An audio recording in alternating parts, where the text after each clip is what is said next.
Okay, we're going to begin some impromptu post commentary for the very first Action Girlz Racing BTT, standing for best possible time. I have no idea. Let's get right into it. So we have a compilation of the best clips from each track, all edited together with loads and everything. And I'm also going to be editing in some in-game time and some splits as well. We have a little timer in the bottom left to keep track of everything, and that's just going to run throughout the entire video here. So let's give it a whirl.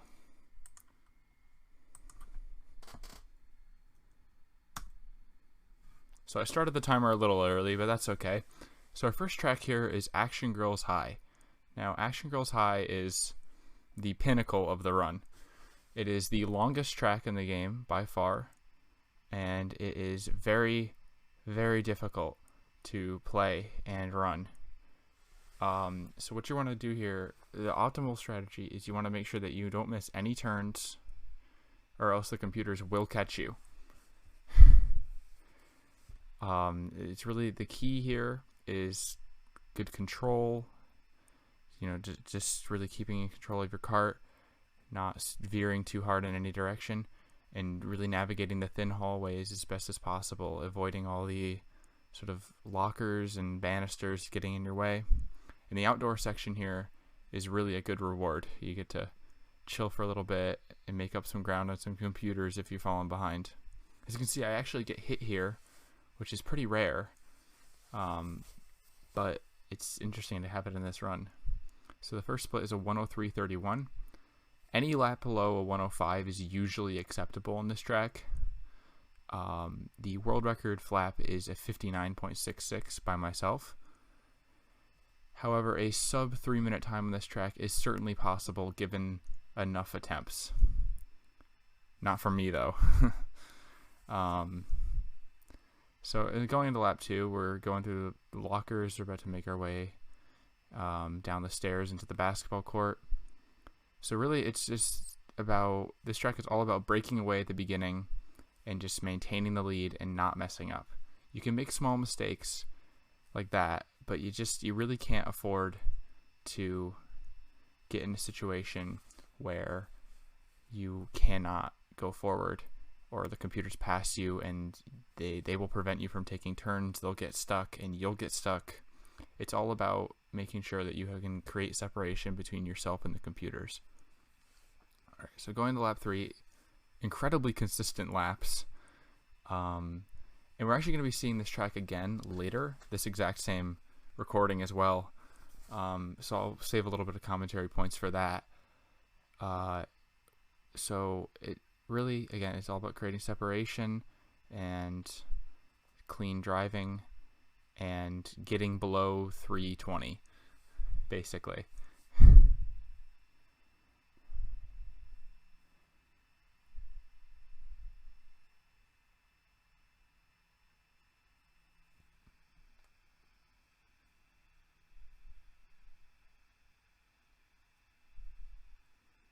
Alright, now we're reaching the end of the track. Now, it's all seamlessly edited together. I made sure to make sure that the load screens were all consistent between runs, although these runs are going to be from anywhere as late as July of 2020, from as early as January 2020. So you might see some inconsistencies later with different times. So you're going to actually see a little bit of overlap here. I wasn't actually able to completely cover it out since a lot of these come from Twitch streams. I just messed it up. Okay, hold on. We're just gonna fix this middle of the stream, middle of the recording, because you know what? I don't have time to fix it any other time. There we are. And then just bring that down. It's all good. We're safe. So this is Aquacoral Resort. It is the second track in the Tulip Cup, and it's all about speed. It's the shortest course in the shortest track in the game. It's really about getting low laps, getting all the speed boosts. It's really the only track where items really matter. Like you wanna make sure that you are getting, speed boost items, nitros, mirrors, and if you get any other item that isn't that, you want to get rid of it immediately. And then you want to take these turns as sharply as possible. And a good lap here is around under 25 seconds. The first lap, it's kind of hard to get that. We're going to be visiting this course a lot, so it's okay. So after that wraps it up. About 4:40 on the timer. Pretty good. So next into the next clip here, we have Fairytale Castle, the third track in the Tulip Cup. So this track has some interesting slopes, turns, and some bounces, and you're going to notice these big apples here. Now, these are going to be a little challenging to sort of deal with going forward. You can get some really bad bounces off of them that will propel you in the wrong direction, and that can really mess up your day. You're not going to see it much in here because these are good runs. Actually, you might see it a little bit here. Really making any interaction with a certain slope in the wrong way will send you flying off in some direction. So it's really about minimizing wall hits, and if you're going to hit a wall, maximize your output from it. Make sure that it's not a bad wall hit. There's good wall hits and bad wall hits. Some will propel you forward or help you take turns a little tighter, but a lot of them will flip your cart, send you flying into the air, and just overall have a bad time. There's a couple clips on my Twitch channel. It's really bad. You don't want it to happen. So really every time that you're hitting an apple on this track, you're really running a gamble between, am I going to flip the cart or am I going to continue straight? Alright, so going into lap 3 here. This track isn't so much about item usage, although items can help. You really can't use them much in any normal play. So we have like this hedge maze here. You really just want to take these turns really sharp and clean, and then we have this extra bridge section. There's a path to the left and a path to the right. The path to the left is the one the computers take, and it's dramatically slower, has a bunch of slopes. You want to avoid slopes in this game. And the path to the right is much quicker and usually has speed boosts. So we're heading into Sunset Lagoon Night. This is one of the more difficult tracks in the game. It's the second longest in the game, and you're going to see some interesting driving. This is a really good place to grind for flowers for 100% runs. So you're going to want to avoid some cones. We're going to go through some turns here across the bridge. Now, cones are the bane of your existence. Any collision in this game is a bad thing, and cones are most prevalent to hit you and send you flying. Luckily, there aren't too many in this variant, but in the day version, there sure are a lot. All right, going into this turn, you just really want to be taking everything tight, everything clean, nothing too risky, nothing too crazy.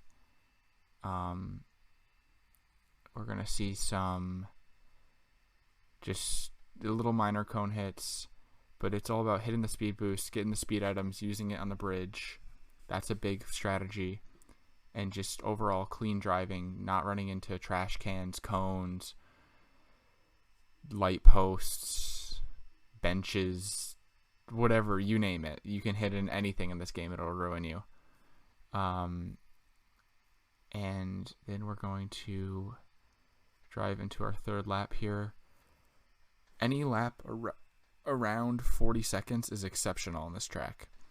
I think the in-game time for this is a 2:05, although a sub 2 could certainly be achieved given some practice and a run. We're going to see later the day version of this track, which is slightly faster, about half second per lap being run. And you're going to see just how clean that can be if you're playing it in a different setting that isn't, with the nerves of a run, even though this track usually comes up pretty early in the run. There you're going to see what just hitting one single thing can do. You have to turn yourself around, and you usually lose about 3 to 4, up to maybe 6 or 7 seconds. So we're leaving the Rose Cup at just under 9 minutes. I'm not sure if it's exactly 9 minutes. We'll see. Now we're going into menuing. So menuing is a big part of this run. You want to make sure that you're clicking on the buttons as quickly as possible, skipping everything that you can. And we run this on 150cc easy. We could run it on pro difficulty. Doesn't really make a difference. The computers aren't programmed well. Who cares? So here we have Aquacoral Resort nighttime. So the difference between day and night in this game is there's differences in the placement of speed boosts, flowers, item roulette boxes, but it doesn't really affect track layout. The track layout is still the same between night and day. It's just like sort of the on-track elements that are different. For example, the speed boosts aren't there on the end of the lap like they were in the day version. So this makes the night version of this track about, I'd say, 1 second slower per lap, maybe a little bit more than the day version. So we're happy that this only comes up once in the run. So you're going to see some heavy item usage just like the previous run. I don't get very good item luck here, but that's okay, because sometimes it isn't necessarily great to get an item, and some of these turns you can seriously mess up and miss turns, and that'll end up losing a lot more time than you would ever gain.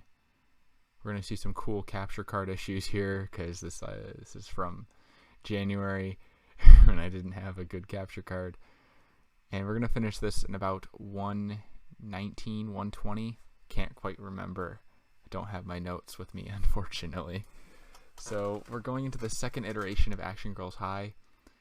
Again, this is the longest track in the game, and a big thing that me and the community have been trying to find is a way to skip the... You're going to see that little clip there where I changed characters. We're trying to find a way to skip a major portion of this track, sort of find like an ultra shortcut, if you will, if you're familiar with Mario Kart Wii. We're trying to find some sort of ultra shortcut to skip some portion of the track, because the rest of this game is clearly well coded. So we want to find a way to maybe even cut off like 10 seconds per lap. That would still take an entire minute off of the run overall, and it would reduce the resets by a lot. Even if the trick is hard, it would still reduce resets. I'd say that in my attempts, about 8% of my starts actually end up making it out of Action Girlz High on a good enough time. So I'd say about 1 in 12. So this is an exact repeat of the previous Action Girlz High. I just thought to repeat it because the second Action Girlz High usually ends up going a whole lot worse. So this is where a lot of time is saved over my actual RTA runs, because getting one run through of Action Girlz High is super easy, because it's at the beginning of the run. It's the very first track. You can keep on resetting until you get you're happy with one. But the second one, you're already about 10 minutes into the run going in, so you have to make the most out of, or 10, 11 minutes, so you have to make the most out of this race, and you only have one attempt, so you better make it good. So that means that you can't be expecting the 310s, the 320s, the 330s on your second run through of Action Girlz High. You should be expecting somewhere in the high 330s, 340s, 350s, just because of the amount of variance, and that's where a lot of time can be saved in the run. So we're gonna head into lap 3. This is again the same recording. So the one unfortunate thing about the major skip is that of all the things that are well programmed in this game, the checkpoint system is. So we really can't find a good way to skip from the beginning to the end, exploit it in a way that allows us to get lap counts for free. I figured maybe we could just drive around the starting line and just circle around it and gives us laps for free, but no. So if there's a way to skip that, we'd be really, really happy to find out. Alright, so we're going to finish this up, and then we're going to see a brand new course the 5th and final course of the game, even though the back of the box advertises 4 tracks. There are, in fact, 5, and by extension 10. So we're going to be finishing off with about 14:22 on the timer. Really, really good. Really good. So this is Dolphin Bay Resort. This is the 5th final track, and you only see the night variant of this track in the game. This track has a number of bridges, sharp turns, and weird boost panels that can sort of go out. You have to go out of your way for, and you really want to slow down on these bridges and then speed up as soon as you leave there. So you can see on the right there, there's some speed boost panels. Now, at the time of this recording, at the time of this run currently on the screen, it was not known that taking the boost pads on the right were faster until Silo Simon discovered that they save about 0.5 to 1.5 seconds per lap just by going a little bit out of the way and hitting them. Along with cleaner driving, a sub 150 on this track would be easily achievable, if not a 149 or a 148. There's a weird pause in the capture. I don't know what's going on. That's fine. I'm going to keep that in because I don't feel like editing that out. It's just sort of the quality you get from ripping this with a terrible capture card. It's 36.17, so a good lap on this track is around under a 40, about a 39 to a 40 on your first lap. If you can get a 38, that's good on you. And then you can get about a 35, 36, although 36 is starting to not become as good. So a 35 and possibly even the rare 34 would be a really good second lap on this track. This is definitely in need of a better gold split, and we're looking forward to getting that into another BTT. So we're leaving Dolphin Bay at about 16:26, 16:27, going into Fairytale Castle. This is the last track of the Rose Cup, and it is a complete repeat of the original Fairytale Castle and the day variant. So there isn't much change to see here, aside from, I mean, no, literally no change because it's the exact same run. But you're just gonna have to, keep the drive clean. You want to make sure that when you go off of ramps, you're not landing sideways, or else that will bounce you off the wrong way.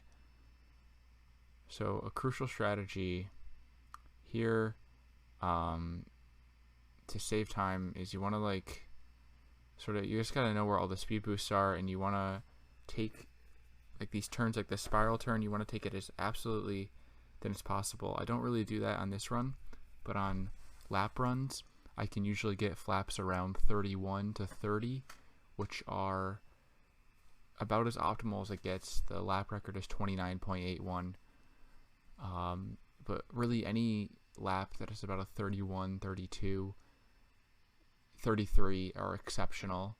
A first lap of 37.4, like in this run, is beyond belief.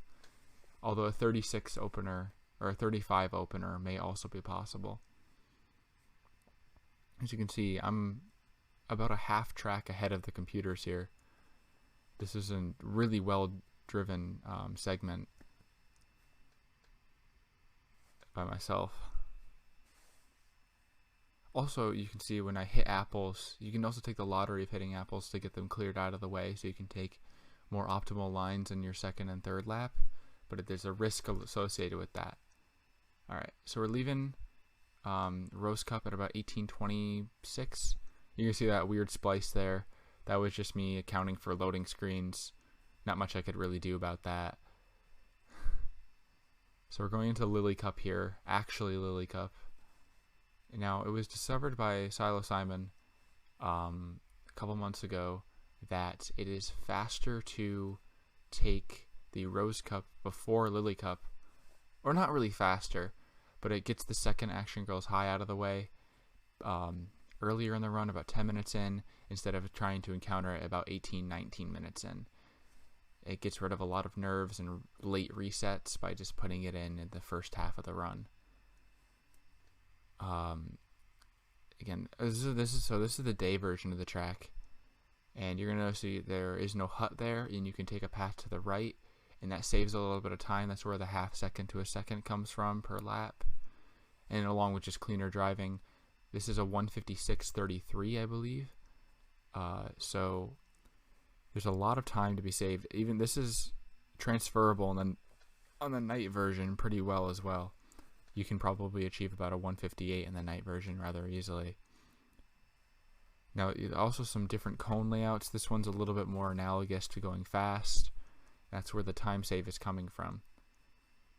It is possible on that bridge to clip out of bounds and get reset ahead, but the time it takes for you to fall out of bounds saves no time. In fact, it loses time. So unless we can find a way to usefully clip out of the bridge, there's really no point to that discovery. One thing that isn't really hard to appreciate in that section is hitting any wall in that section will send you flying in several directions and lose you about 5 to 6 seconds. So that's really why we don't see as many optimal times on this track, is just because of its raw difficulty. Probably the second most difficult track in the game. We're going to head down the Avenue of Palms. You can also clip into that basketball court. Didn't mention that earlier. It's one of my favorite clips. It is really precise Wiimote angles, but you can drive in the basketball court. Not all the collision is solid. And there's no purpose to it, as with all other clips in this game. So now we're heading into Dolphin Bay Resort 2. It's going to be another repeat of the original one. We're going to see some good just driving on the bridges. And also this hairpin turn is also something that can be improved in future runs. You could probably save about 1/4 to 1/3 of a second there each lap with just better turning and more optimal angles. So I'm going to leave it be until we get to the next track. I don't think there's really much more to explain.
Okay, so now we're done with Dolphin Bay Resort 2. That's the last we're going to be seeing of that track.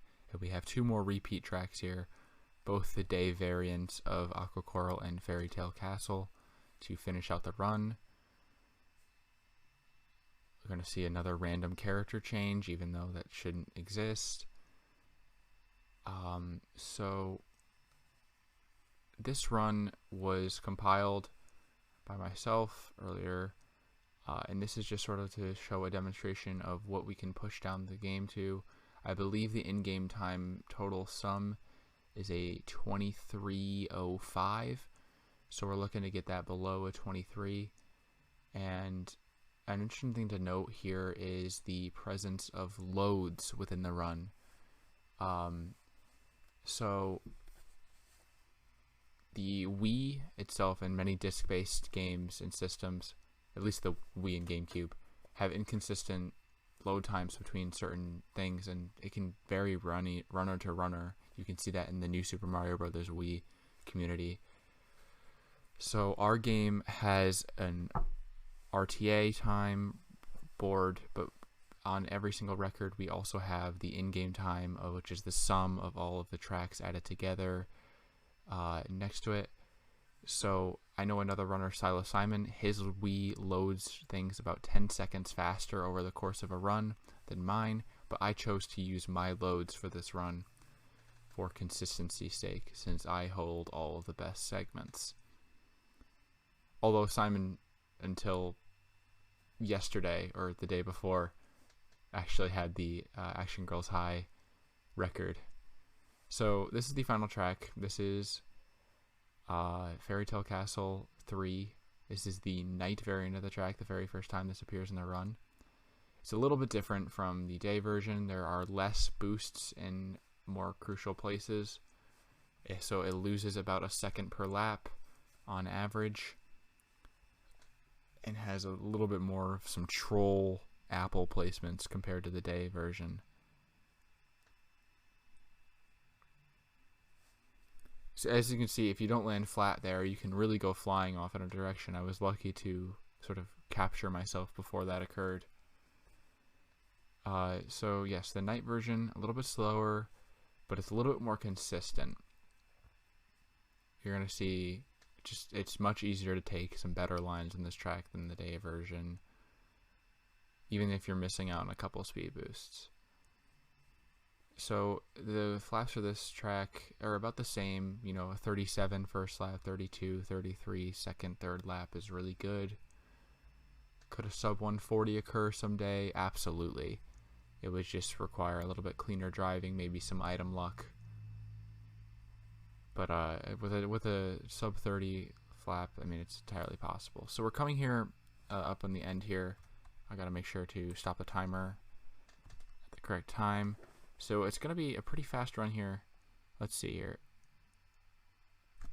Alright, so there it is. The Action Girlz Racing BTT in 26:26:53. So that's really good. And I'm going to stop it right now.